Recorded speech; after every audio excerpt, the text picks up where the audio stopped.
Dalam sebuah riwayat yang sahih disebutkan, Nabi SAW kalau sedang diuji oleh Allah, beliau mengatakan Alhamdulillah ala kulli hal.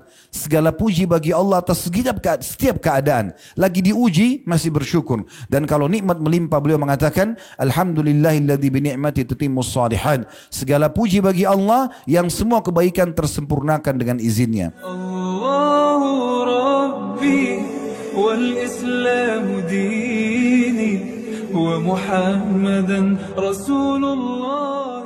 Saudaraku seiman rahimani wa rahimakumullah. Ada sebuah kata kunci, password, di mana setiap muslim kalau memahami masalah ini atau yang sudah memahami bagaimana mereka istiqamah untuk menjaganya, dipastikan apapun yang dia harapkan, apapun yang dia butuhkan dari nikmat dan juga apa yang dia butuhkan jadi jalan keluar dari setiap permasalahan dia hadapi akan terpenuhi. Iya saudaraku seiman, itu adalah syukur. Begitu banyak kita dengarkan dari lisan para da'i menyebutkan tentang masalah syukur. Mungkin seringkali lisan kita mengatakan bersyukurlah, atau kita pun kadang-kadang mengucapkan kalimat Alhamdulillah. Tapi permasalahannya banyak orang yang belum memahami tentang makna secara dalam tentang makna syukur ini, dan juga belum istiqamah sehingga mereka hanya bersyukur di saat yang dilihat depan mata yang dia anggap nikmat. Kalau seandainya Allah Kalau seandainya Allah subhanahu wa ta'ala memberikan kepadanya sebuah sepeda motor, namun harapan dia adalah sebuah mobil, maka dia tidak akan pernah bersyukur. Karena bagi dia motor belum sebuah nikmat. Atau mungkin dia targetnya memiliki mobil yang tahun 2023 misalnya, sementara Allah memberikan dia tahun 2020, maka lisannya tidak akan mengatakan Alhamdulillah, karena bagi dia belum sampai target yang dia inginkan.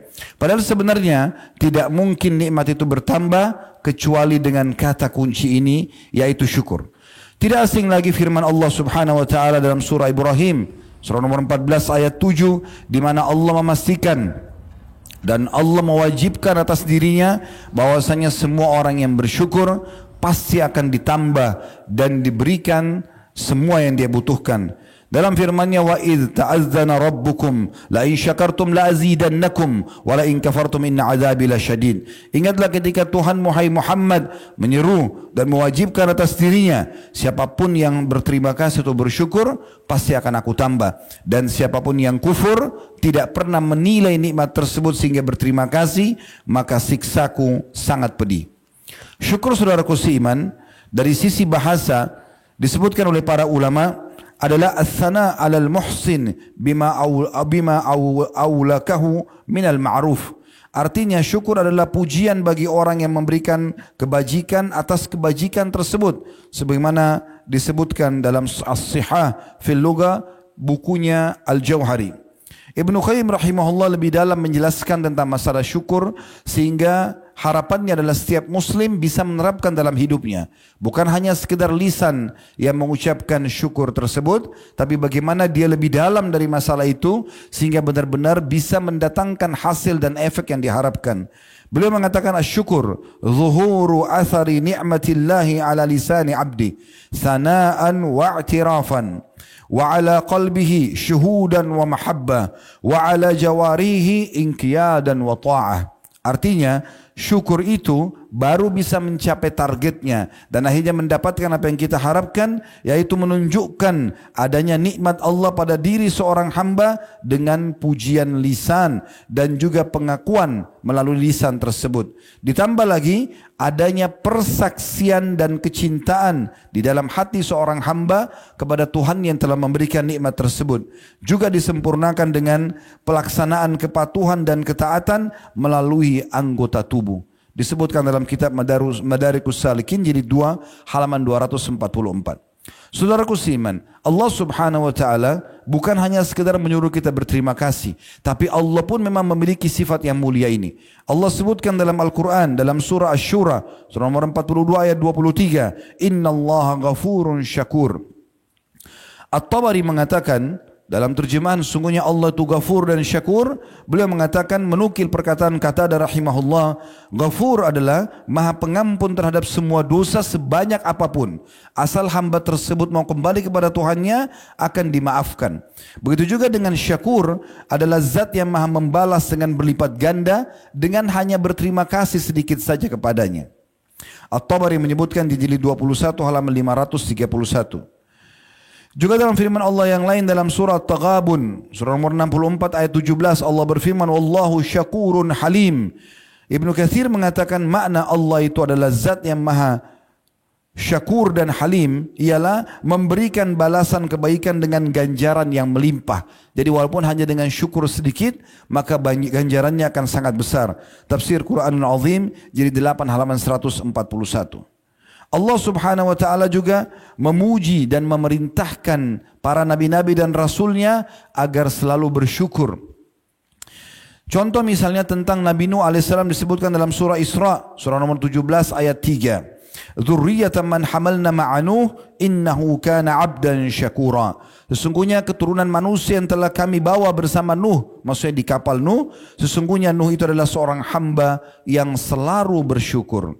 Demikian pula tentang Nabi Ibrahim alaihissalam dalam surah An-Nahl, surah nomor 16 ayat 120 sampai 121 Allah berfirman, Inna Ibrahim kana ummatan qanitan lillahi hanifan wa lam yakun minal musyrikin syakiran li an'umih ijtabahu wa hadahu ila siratim mustaqim. Sesungguhnya Ibrahim adalah seorang imam yang dapat dijadikan teladan lagi patuh pada Allah dan selalu lurus berada di jalan Allah. Dan dia sekali-kali bukanlah termasuk orang-orang yang musyrik. Dia senantiasa mensyukuri nikmat-nikmat Allah dan menunjuki ke jalan yang lurus. Demikian pula dengan baginda Nabi SAW. Tentunya adalah sampel-sampelnya saja, karena semua nabi-nabi memang orang-orang yang banyak bersyukur. Nabi Muhammad SAW dalam sebuah hadis Bukhari Muslim tentang salah satu contoh syukur beliau disebutkan, kana Rasulullah SAW idza qama ila shalah qama hatta tafattarat rijlah. Nabi Muhammad SAW kalau berdiri mengerjakan solat, maka dalam solat itu saking lamanya berdiri sampai membuat telapak kaki beliau pecah-pecah. Dalam beberapa riwayat lain disebutkan inilah di solat malam dikerjakan. Tapi riwayat Bukhari Muslim ini menyebutkan di semua solat beliau sallallahu alaihi wasallam. Kemudian Aisyah berkata, qalat Aisyah radhiyallahu anha, ya Rasulullah, atasna'u hadha wa qad ghufira ma taqaddama min dhanbika wa ma ta'akhkhar. Faqala ya Aisyah, afala akunu 'abdan syakura. Aisyah berkata, ya Rasulullah, apakah anda kerjakan ini sementara dosa-dosa anda sudah jelas diampuni yang lalu dan juga yang akan datang? Maka jawaban Nabi SAW, bukan beliau mengatakan karena ini Allah perintahkan, karena ini saya harus lakukan sebagai seorang hamba. Beliau mengatakan, apakah tidak pantas aku menjadi seorang hamba yang bersyukur? Allah subhanahu wa ta'ala juga memerintahkan dalam banyak ayat Al-Quran agar kita hamba-hambanya orang-orang beriman selalu bersyukur. Dalam banyak firman-Nya diantaranya Allah sebutkan dalam surah Al-Baqarah surah nomor 2 ayat 172 yang berbunyi, Ya ayyuhalladzina amanu kulu min tayyibatim ma razaqnakum washkuru lillahi in kuntum iyyahu ta'budun. Hai sekalian orang-orang yang beriman, makanlah, nikmatilah nikmat yang telah kami berikan dari hal-hal yang baik sebagai rezeki untuk kalian, dan bersyukurlah kepada Allah kalau kalian menyembah kepadanya. Tugas kita saudaraku seiman menikmati dan berterima kasih saja.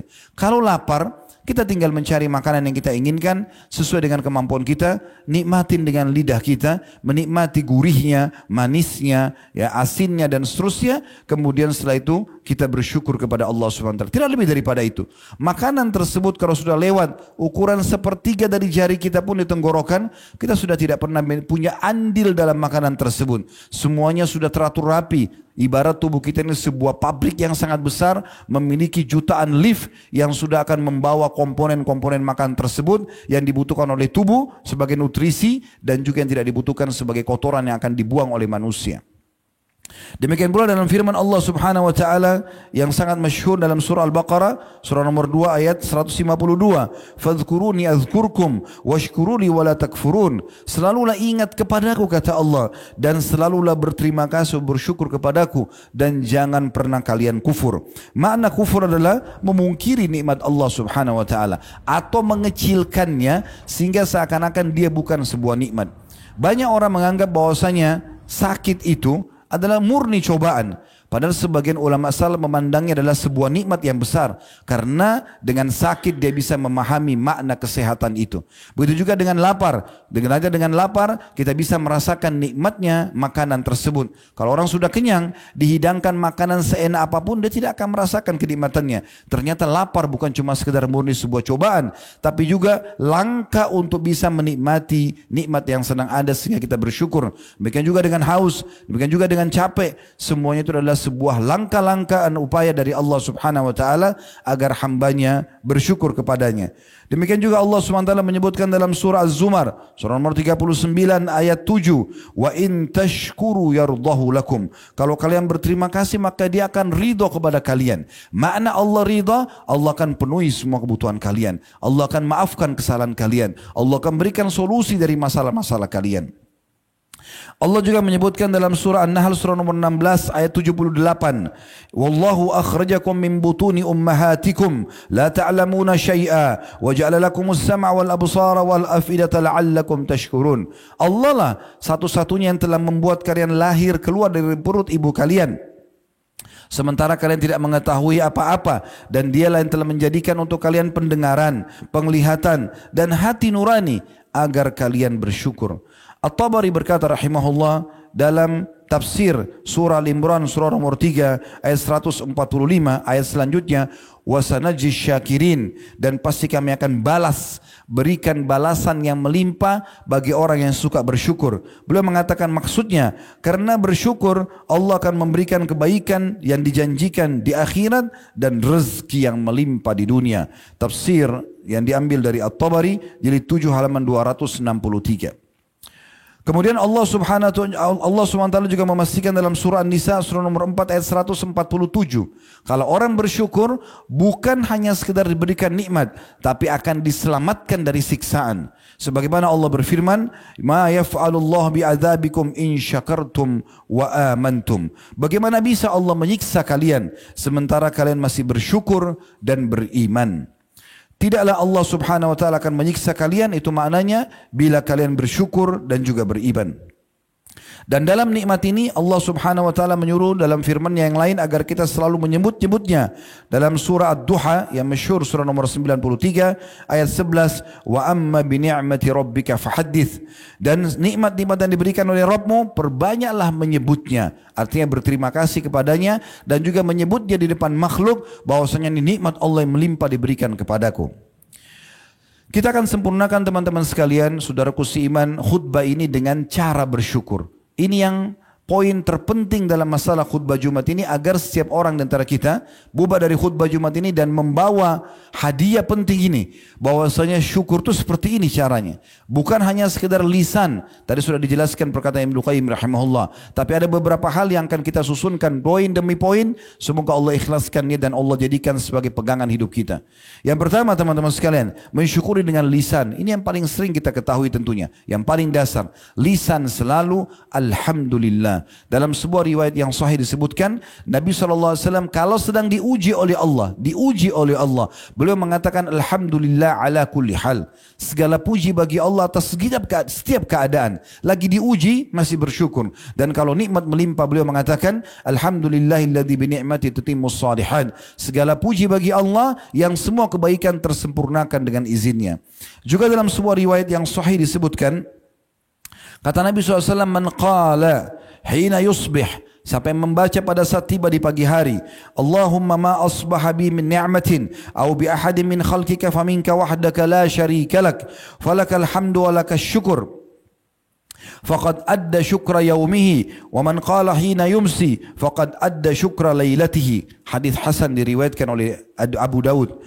Terjemahannya, ya Allah, atas nikmat yang engkau berikan pada hari ini dan engkau berikan kepada salah satu dari hambamu, maka sungguh nikmat itu semuanya dari sisimu dan tidak ada sekutu bagimu, serta segala puji dan syukur atau berterima kasih hanya untukmu. Kata Nabi SAW, orang kalau ucapkan ini sekali pagi ataupun sekali sore, maka dia telah memenuhi harinya dengan syukur kepada Allah.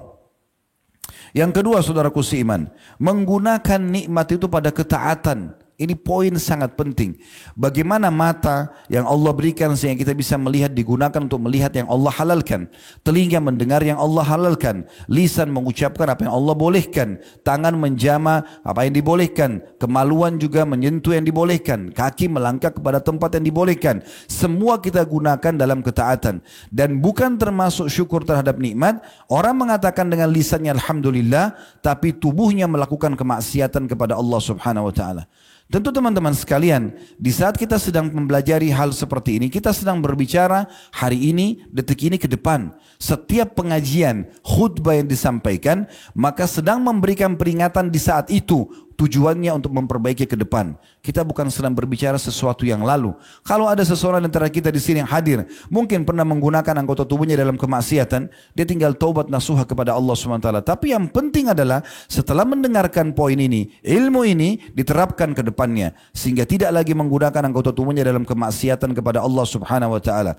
Karena tidak termasuk berterima kasih pada seseorang kalau kita kerja di satu lembaga misalnya, lalu kemudian semua fasilitasnya kita malah gunakan untuk kelalaian, kita malah membuat merusak citra pemilik perusahaan, maka itu bukan tanda berterima kasih. Tapi termasuk berterima kasih adalah kalau seseorang telah diberikan fasilitas, dia malah menggunakan dan memberikan hasil kerja dia dan kerja dia yang terbaik, maka itu orang yang berterima kasih tentunya. Yang ketiga, saudaraku seiman, memperbanyak sujud syukur. Mungkin yang jarang orang lakukan. Nabi SAW tidak pernah meninggalkan perbuatan ini. Semua disebutkan dalam hadis Abu Daud dengan sanad hasan an Abi Bakar radhiyallahu anhu, dari Abi Bakar radhiyallahu anhu qala, beliau berkata karena Rasulullah sallallahu alaihi wasallam idza ja'ahu amrun busyira bihi kharra sajidan syakiran lillah, bahwasanya Nabi sallallahu alaihi wasallam setiap kali datang kepadanya berita menggembirakan, maka beliau langsung selalu sujud kepada Allah sebagai tanda syukur kepadanya. Dan ulama menjelaskan syukur ini walaupun seseorang itu tidak dalam kondisi berwudu, maka dibolehkan tentunya dia melakukan sujud syukur. Yang keempat, memiliki sifat qanaah. Qanaah berarti merasa cukup dan membesarkan nikmat yang sedang ada. Walaupun hanya sepiring nasi dengan sepotong tempe misalnya, besarkan nikmat itu. Pikirkan dan bayangkan berapa banyak orang di luar sana untuk mendapatkan porsi yang sama tidak bisa. Nabi SAW mengingatkan dalam sebuah hadis yang sahih, kata beliau, kalau Allah sedang memberikan nikmat, lihatlah orang yang di bawah kalian, maka itu akan lebih memudahkan kalian bersyukur. Bukan kita melihat orang yang menggunakan atau memiliki makanan yang lebih lengkap porsinya misalnya dengan lauk pauknya, tapi kita coba besarkan nikmat yang sedang ada. Sebagian orang subhanallah mungkin hanya mengunyah kerupuk saja, tapi kita kalau melihatnya kita ingin makan bersama dia, karena dia begitu menikmati apa yang sedang Allah berikan kepada dia. Sebagian orang mungkin cuma tergeletak tidur di lantai, tapi karena dia menerima dan merasa itu sebuah kepuasan, maka dia pulas tidurnya. Berapa banyak orang yang tidur di ranjang yang mewah, tapi dia tidak pernah puas dan gelisah karena tidak pernah menganggap itu sebuah nikmat. Maka butuh qanaah, butuh merasa puas dengan apa yang Allah berikan. Dan dengan itu berarti masuk dalam poin bersyukur kepada Allah Subhanahu wa taala. Kata Nabi SAW dalam sebuah hadis riwayat Ibnu Majah dengan sanad sahih, kun wari'an takun a'badan nas wa kun qani'an takun ashkaran nas. Artinya jadilah hamba yang menjaga hubungan baik dengan Allah, maka engkau akan menjadi hamba yang paling berbakti. Dan jadilah hamba yang paling puas, yang selalu membesarkan nikmat tersebut, merasa puas dengan nikmat walaupun kecil, maka engkau akan menjadi hamba yang paling bersyukur. Yang kelima, selalu berbagi dan memikirkan keadaan orang lain, serta berterima kasih kepada manusia yang telah berbuat baik walaupun kecil di mata kita. Disebutkan dalam sebuah hadis, kata Nabi SAW riwayat Abu Daud hadis sahih, man sana'a ilaikum ma'rufan fakafi'uh fa in lam tajidu ma tukafi'uhu fad'u lahu hatta taraw annakum qad kafa'tumuh. Artinya, siapapun yang telah berbuat baik pada kalian, maka balaslah yang setimpal. Kalau kalian tidak dapatkan yang setimpal, maka doakan, berdoalah kebaikan untuk orang tersebut sampai kalian merasa dengan doa itu, karena seringnya diulangi, bukan sekali saja, seakan-akan kalian sudah membalasnya. Dalam riwayat yang lain, riwayat Tirmidzi dengan sanad hasan, kata Nabi SAW, man suni'a ilaihi ma'rufa, siapa yang telah tiba padanya perbuatan baik orang lain, Faqala li fa'ilihi, lalu dia mengucapkan kepada orang yang telah berbuat baik kepadanya, jazakallahu khairan, semoga Allah membalas anda dengan kebaikan. Perhatikan ada kata khairannya, semoga Allah balas anda dengan kebaikan. Jazakallah, semoga Allah balas, khairan, kebaikan. Seringkali telinga saya mendengarkan sebagian ikhwan mengatakan jazakallah, jazakallah, tidak ada khairannya. Sunnah Nabi SAW mengucapkan, dan khair adalah doanya. Siapa yang mengucapkan kepada pemberi kebaikan tersebut, jazakallahu khairan, semoga Allah membalas anda dengan kebaikan, faqad ablaga fis sana, sungguh dia telah memberikan pujian yang sangat luar biasa. Juga Nabi SAW memastikan orang yang tidak berterima kasih pada manusia tidak membalas kebaikan orang lain, dimulai dari orang yang paling berjasa dalam hidup kita, yaitu kedua orang tua kita, kemudian siapapun dari kerabat-kerabat, orang-orang terdekat kita yang sudah memiliki jasa yang baik kepada kita, kemudian selanjutnya kepada orang-orang yang jauh pun yang kita tidak kenal, mungkin hanya sekedar memberikan seteguk air misalnya pada saat kita sedang dahaga, memberikan kita kesempatan untuk duduk di sebuah tempat padahal dia sedang duduki misalnya, ataupun dia perlu, maka orang yang tidak berterima kasih dan menilai itu berarti belum berterima kasih pada Allah Subhanahu wa taala. Sabda Nabi SAW dalam hadis riwayat Tirmidzi dengan sanad hasan sahih, "Man la yashkurun nas, la yashkurullah." Siapa yang tidak bisa berterima kasih pada manusia, menilai kebaikan mereka, maka tentu saja dia belum berterima kasih kepada Allah. Oleh karena itu Ali radhiyallahu anhu mengatakan, "Saya akan siap menghamba, mengabdi pada seseorang yang mengajarkan kepadaku satu buah huruf." Apalagi kalau guru kita yang sudah mengajarkan kepada kita banyak sekali ilmu. Begitu juga Umar bin Khattab radhiyallahu mengatakan, saya akan terus berterima kasih seumur hidup saya pada seseorang yang mengingatkan tentang satu kekurangan saya. Kalau ada orang yang menasihati kita, saudaraku, akhi, itu salah, itu kurang, itu harus begini, maka itu harus kita kenang seumur hidup kita sebagai rasa syukur kepada Allah Subhanahu wa taala. Ibnu Qayyim rahimahullah mengatakan, rukun syukur ada 3, mengakui nikmat itu berasal dari Allah, kemudian memuji Allah dan juga memuji Allah atas nikmat tersebut dan memanfaatkannya di atas ketaatan kepada Allah Subhanahu wa taala. Dalam hal menyebut dan menilai syukur yang atau nikmat yang kecil ini sehingga akhirnya kita menganggapnya sebagai sebuah besar, itu dalilnya adalah hadis riwayat Ahmad dan dihasankan oleh Syekh Albani, kata Nabi SAW, man la yashkurul qalil man lam yashkurul qalil lam yashkurul katsir. Siapa yang tidak coba berusaha berterima kasih dan bersyukur terhadap hal yang kecil, baik itu sama manusia berterima kasih padanya atau kepada nikmat Allah yang mungkin kecil di mata dia, maka pastikan dia tidak akan pernah berterima kasih pada hal yang besar. Ibnu Hazm rahimahullah juga mengingatkan sebuah statement penting berhubungan dengan masalah ini. Beliau mengatakan, kullu nikmatin la tuqarribu minallahi azza wa jal fahuwa baliyah atau musibah. Semua nikmat yang tidak bisa membawa seorang hamba lebih dekat kepada Allah, maka pastikan itu adalah sebuah musibah. Diambil dari Hilyatul Auliya, jadi 1 halaman 497. Makna daripada perkataan Ibnu Hazm rahimahullah adalah menguatkan apa yang sudah kita jelaskan tadi, kalau seorang hamba harusnya menggunakan nikmat tersebut di dalam ketaatan kepada Allah Subhanahu wa taala. Kemudian juga Al-Baihaqi meriwayatkan sebuah riwayat yang menarik untuk ditambahkan di sini sebagai penutup adalah sabda Nabi SAW, la yarzuqullahu abdan syukra fayuhrimuhu az-ziyadah. Atau artinya, itu kurang lebih artinya, Allah tidak akan mungkin memberikan kesempatan seorang hamba berterima kasih sementara Allah mengharamkannya dari tambahan. Artinya dipastikan akan ada tambahan. Al-Hasan Basri rahimahullah berkata, sungguhnya Allah memberi nikmat kepada siapa saja yang dia kehendaki. Jika seseorang tidak mensyukurinya, maka akan berbalik menjadi siksa.